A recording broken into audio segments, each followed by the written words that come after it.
Welcome to Relationship Status with me, Larissa Savage. Anybody can give you attention and compliments, but somebody that loves you will give you that, including respect, trust, and loyalty. Today in studio, we have Cathy and Balen Valaydon. Welcome to Relationship Status. Thank you for having us. So tell us, who is Cathy and Balen? Okay, let Cathy start here. I am a mom of 2 children. We've been married for 16 years and we've got 6 lovely kids together. We have a little granddaughter and we're soon to have a grandson on the way too. Oh, wow, that's nice. Let me just clarify that we have 2 lovely kids together. And we've got 4 kids from a previous marriage. 6 kids all in all. 1 granddaughter and then grandson on the way. Yeah. It was like a nice blended modern family. Yeah. Yes. So how did the 2 of you meet and what was your first date like? Wow. We met with, when I was working in furniture retail, Joshua, and he was at the warehouse. We met over the phone and obviously he wowed me with his voice. We surely spoke telephonic for the first month or so. And back then I was young and fit, so I would go jogging in the morning and he would cycle, and we decided to meet up the morning. I overslept the first day, the second day I made it. And the rest is history. Yeah, that's basically it, yeah.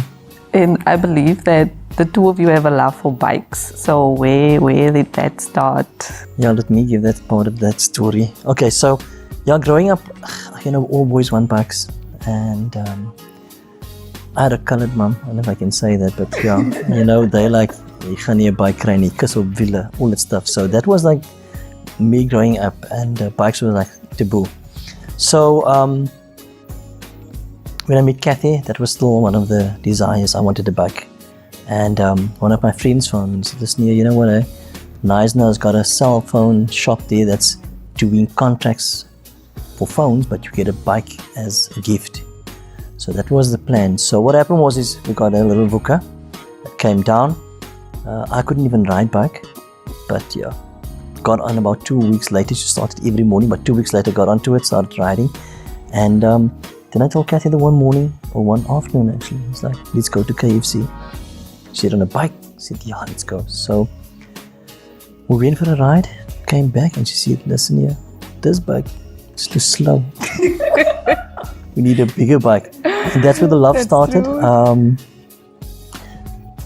The love of bikes, and also with the love of Christ. So biking and Christ together, it doesn't sound right, but it is right. Mm-hmm. And we do biking ministry. We used to ride for a club called CMA, Christian Motorcycle Association.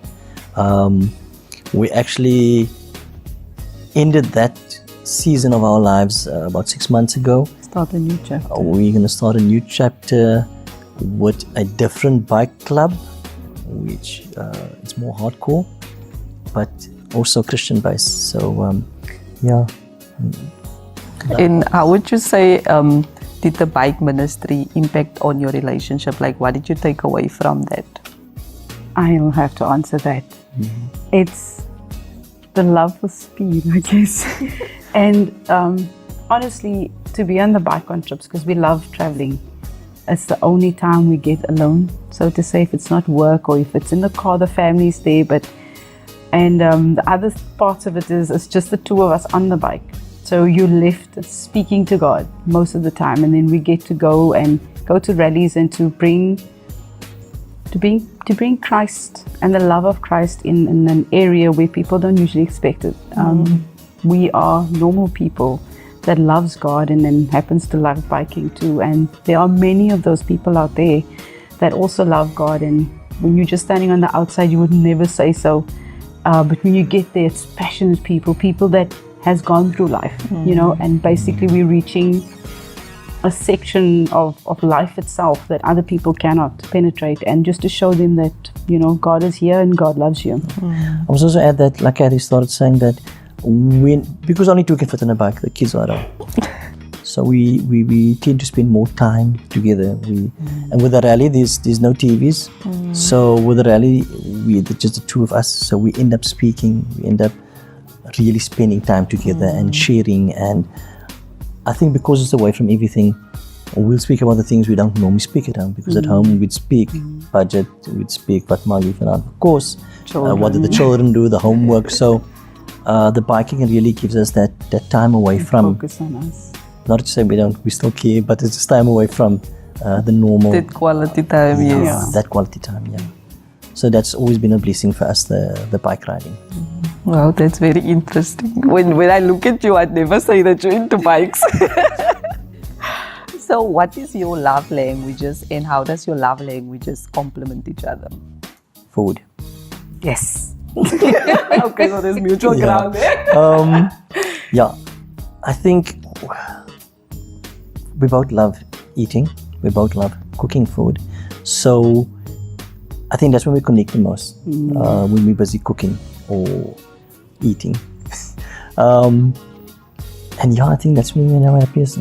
We had a food truck we did for about 2 years, and our good friend COVID ruined that for us, but and with that, and I think like you asked earlier, and how are you guys working together? It was a love-hate relationship, because what happens is working together is not like peeing together. Gloves come off, because now it's like the food don't taste right, and this is not right. But so in the kitchen you'll find us singing, dancing, hugging. I know, like sometimes it's weird for the kids when they see us dancing. It's like, oh, mommy and daddy's supposed to be cooking, but look here, you're dancing and you're singing. I think Jordan, our little one, is the one who's like, no. I think the other night we were doing the same thing and I was playing music. And what did she say? Daddy was supposed to? I can't remember, but just like, you guys are not supposed to act like that. So we can be young, and we were playing rock. And it's just like, that's not cool. It doesn't look cool. Yeah, so the kitchen brings out the best of us. Well, but it's something beautiful to have that understanding, that relationship where you can actually be yourselves around each other. On that note, we're going to take a short break, and when we come back, we're going to continue the conversation.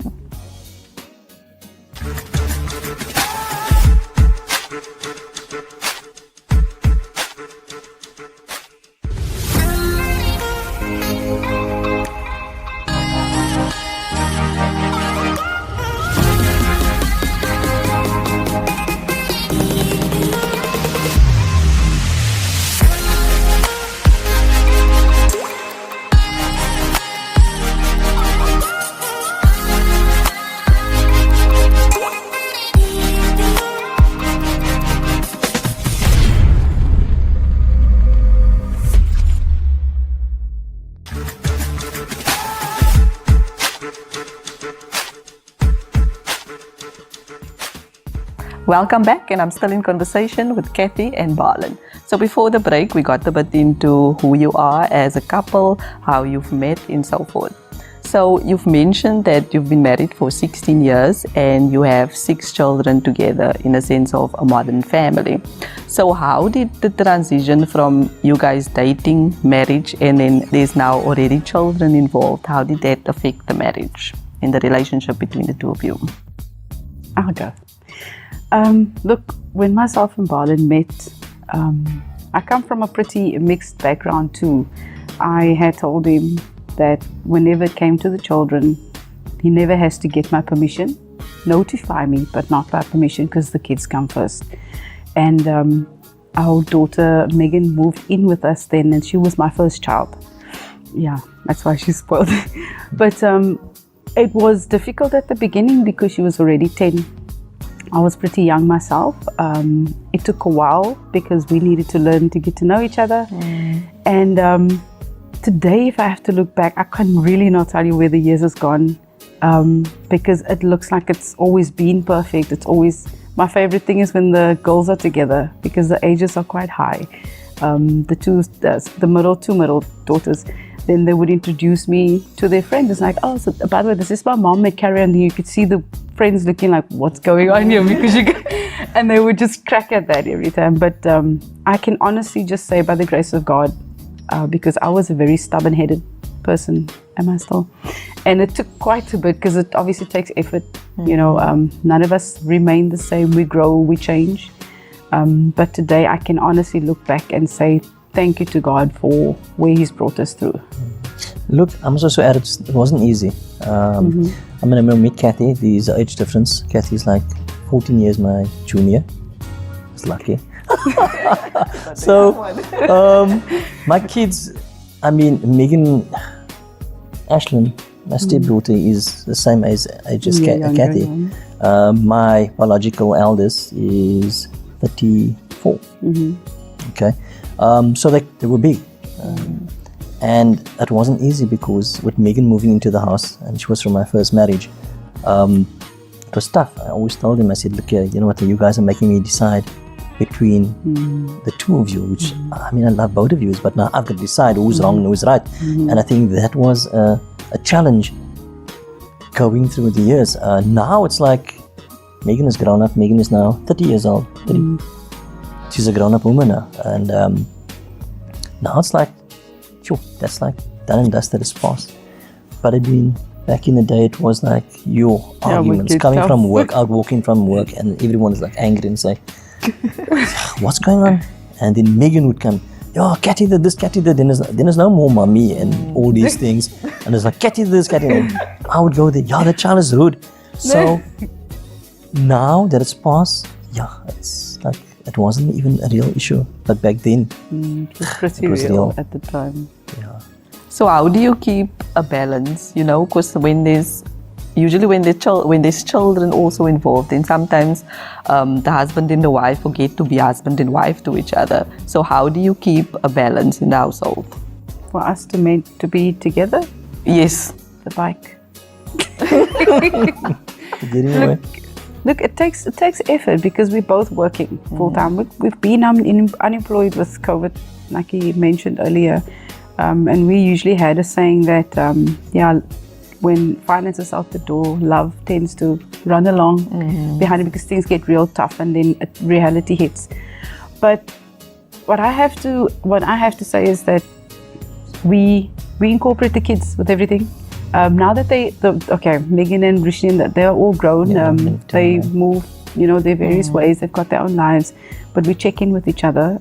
Like earlier, I was busy trying to multitask, which is often not very good, but we try and make time. And then the younger ones is obviously still at home, Robin and Jordan.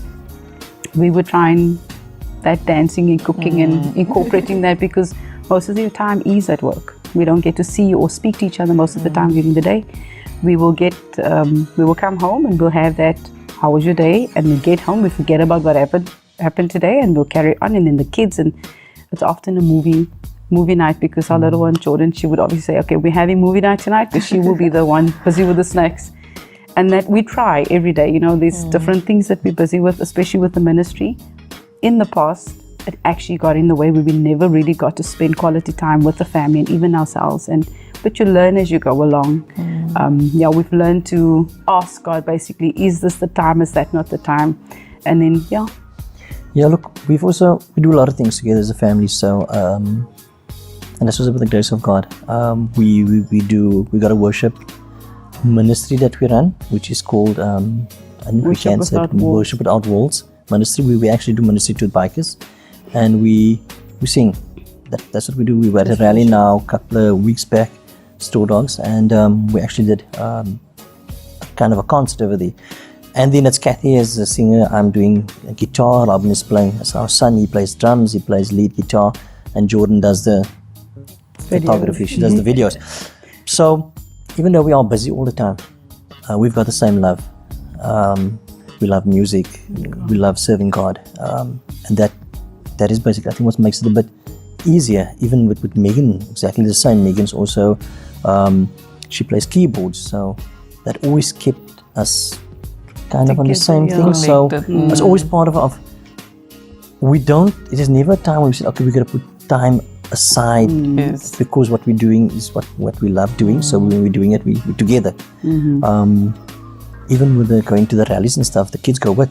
So they put on their leathers and they're part of that as well. And learning the culture of bikers and the brotherhood of biking. And I think all of those little loves, love Christ, love this, love that, helps us and not to make an effort in but just being real, I suppose. Being who we are in Yes. what we love. I don't know if that answers. Yes, no, definitely. So apart from the challenge with the children in the beginning, what other type of challenges have you faced and how did you overcome it? There was plenty of challenges. We had the age difference. I discovered much later, reflecting back, that I was very selfish in the sense. I had many siblings, but I was the only young child. I was adopted. So everyone was basically grown and married. So everything was mine, my time, my game, my this, my that. And here I've adopted a family. And look, we've always been marriage focused, I guess, from the start. But it took me a while to have the we part and the not consulting, but like including him. Yes. If I would do something, it would be me doing this or me doing that. And I remember him saying the one day, "You're saying a lot of I's." And I'm like, what does that mean? And then it took me a while to actually grasp the concept of, okay, this is how a healthy relationship should be. Because prior to Balen, I didn't really have a relationship where I made effort in. Because it was either work or family, and I told myself at the one stage, look, if you want this to work, you gotta change things. There must surely be a different way. It was easy for me to get along with the kids because I myself, look, even today, I'm still very playful and jokey. It was easy to get along with him, but to combine the two and actually still figure out who I was now as a woman, that was very challenging. And I had to work on honesty because I was a people pleaser in the sense that I would not want to hurt his feelings, not want to hurt anybody. But at the end of the day, I would shoot myself in the foot because I would tell a lie. And then I have to remember that lie in order to keep him happy. And it just did not work. It did not work. And I have to say that there was times where I thought to myself, yo, are we even going to make it? And that was in the beginning. And thankfully, gratefully, God met us or gripped our hearts at a very early stage of our lives, because when I had my firstborn, growing up in a colored community, you got to baptize this baby. And so we started the search of church. And when we started attending this particular Baptist church, we found out as we were members now that we don't baptize children, we dedicate them. And then this twist happened that we ended up giving our lives to Christ and welcoming Christ into our lives. And this huge change, I'm getting the goosies just thinking of it. This huge change happened that we would not have been able to do ourselves. I changed because of this newfound love in Christ and this walk. And if it had not, in my opinion, if it had not been for that, I don't think we would have been here together today. I think, and that's how I know we're talking a lot about God. That's because we believe this. No, that's it's just that a lot of the things that happen, if it wasn't orchestrated by Christ, I don't think it would have happened the way it did. I mean, even our challenges we've had, and for me, I think the biggest challenge we've had was COVID time. And we actually got advice afterwards. One of the Muslim guys, were talking to him, and I was talking. It was just after COVID, and we were going to East London for a gig, and I stopped for Simicons or something, and we're talking. It's like, yo, I haven't seen you in ages. It's like, what's going on? I'm like, oh, bro, I lost so much, and it's how we start. I've lost so much money, and I've lost this, and I'm not working anymore, and I had to sell my 2 bikes, and I'm like, and he says, do you know what? He says, you had it? I said, yes. He says, you lost it all. I said, yes. He says, oh, why do you want it again? He says, no. He says, love. He says, do you know what the responsibility is of being blessed with all these things? He says, God didn't give it to you. He gave it to you to give it to someone else. He says, just enjoy. So that challenge, I don't think I'd have overcome that challenge or all the things. I'd have still been holding on to it if I hadn't had Christ in my life. Yes. So with a lot of our challenges we've had, financial, even relationship challenges, for us as a couple, we turn to Christ. Because, he's our pillar of strength, he's our rock, he's our all in all. So for us, it makes it easier. Not saying that's the answer for everyone's. We're all different. But for us, our challenge has been overcome because our walk with Christ and his faithfulness in our lives and what we can do for him. So biggest challenge, COVID and what we've lost, but also biggest breakthrough reward is that Christ has brought us through it, and we might not have what we've had, but we have much more now. Yes. Yeah. So we have each other. Have each other, yeah. We're going to go for a short break. Don't go anywhere. We'll be right back.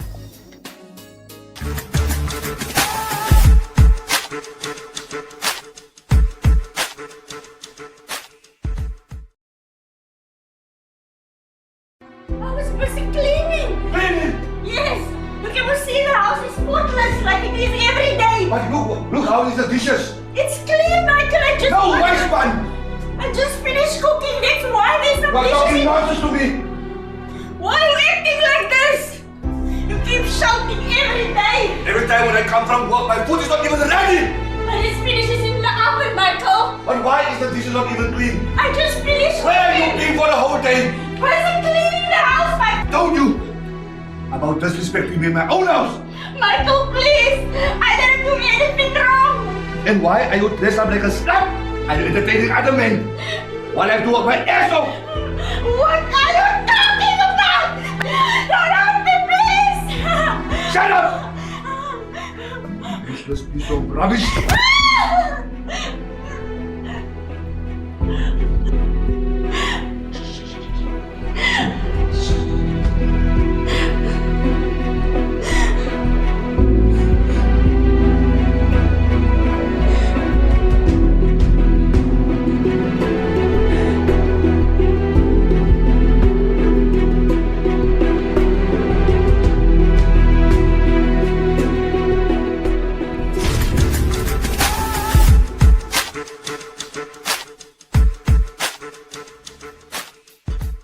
Welcome back to Relationship Status with me, Larissa Savage. So before the break, there was a bit of delving deeper into your marriage, who you are, your family. Public opinion has it that when there's children, when you go into a marriage with children, it's not always smooth sailing because there's things like discipline, there's things like boundaries that you have to take into account. So from your experience, what would you say when is an appropriate time to introduce children into a relationship and then also in marriage? Well, we've been brought up in an era where relationships was not allowed. So ons het skelm groot geword as children. And if we've got to look at, or in my opinion, if I've got to look at society today and the things that's happening, we've explained to both kids since young because there's two mommies and two daddies. And we explained, because they obviously got to know what goes for what. But it's never been, and I'm really grateful for that, a part where there's been fights amongst parents.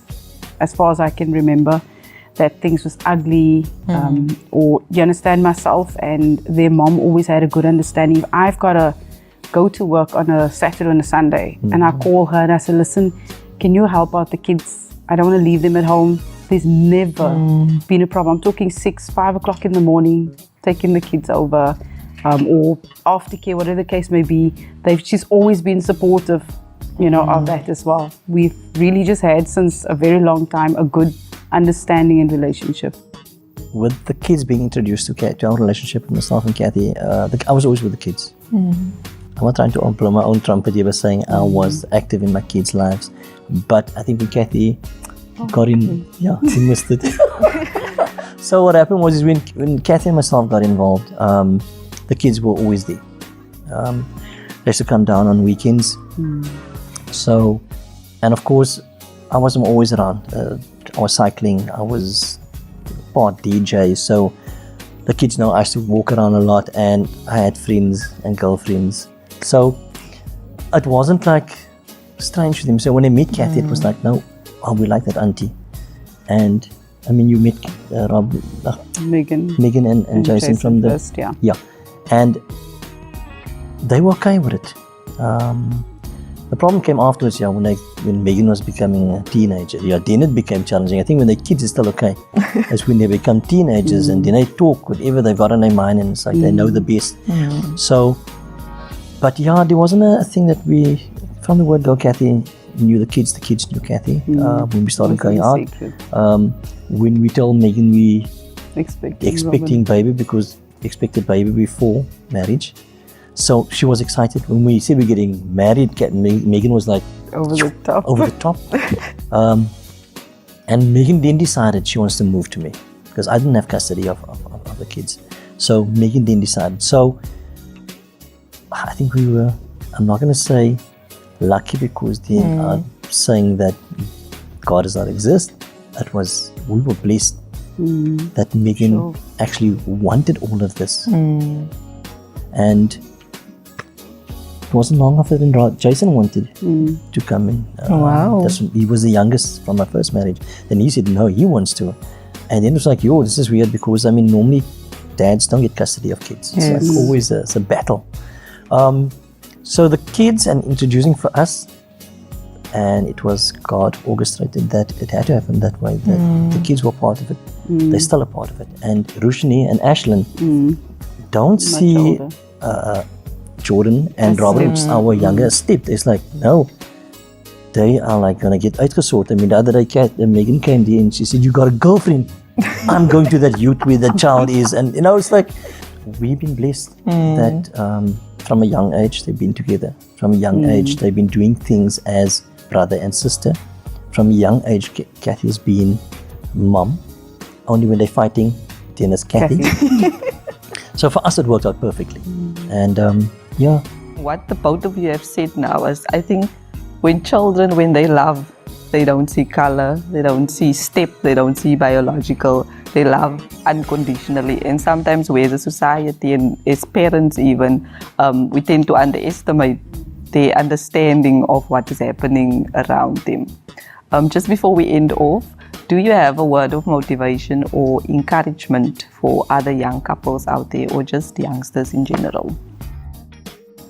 It does not take 50-50. It takes 100-100 to have a successful relationship. It takes every effort to serve the other one or the partner, to love fully and openly, respect, honesty, and support.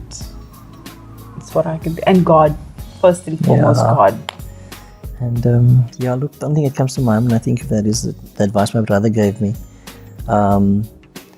I think back in the day we used to always get married just for love, and that's good.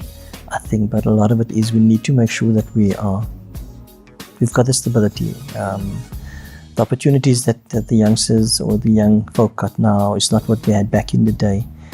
And they can make sure that financially they sort it because it just makes it that much easier.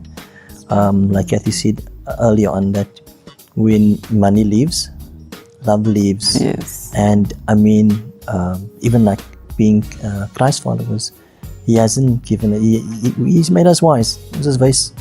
So He hasn't given us. He's given us wisdom, and to ignore that or to be ignorant to that is that is like, I think, a bit of like stupidity there. So we pause that era. We really need to make sure that we are stable financially, and that will just help the marriage last, make it easier. Well, thank you for coming on to the show and for sharing your story. And may you continue to be so passionate and adventurous, and continue to be blessed. Thank you. That's it from me, Larissa Savage. Until next time.